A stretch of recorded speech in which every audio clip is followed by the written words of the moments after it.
le tueur à l'imperméable.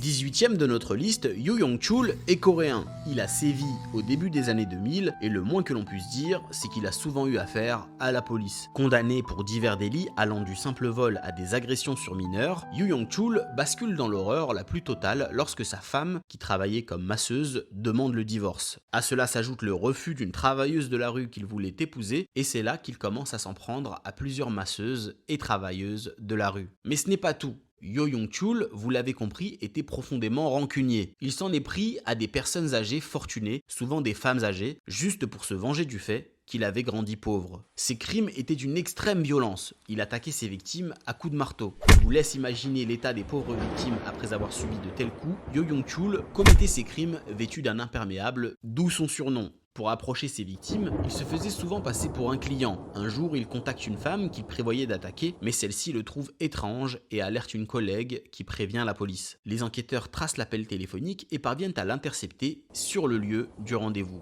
La police avait déjà fait le lien entre cet appel suspect et plusieurs disparitions précédentes. Yoo Yong-chul passe aux aveux et reconnaît avoir fait 26 victimes. Faute de preuves sur 6 dossiers, la police ne peut retenir que 20 homicides à son encontre. Condamné à la peine capitale, il n'a jamais été exécuté et se trouve toujours derrière les barreaux aujourd'hui. Il dit d'ailleurs que les fantômes de ses victimes viennent le hanter. J'espère que c'est vrai. Dans tous les cas, on ne va pas le plaindre. Si vous voulez une version longue de cette histoire qui a inspiré de nombreuses œuvres de fiction, dites-le moi en commentaire. Enfin, si vous avez l'estomac bien accroché, évidemment. À demain pour une nouvelle plongée dans le monde absurde des serial killers.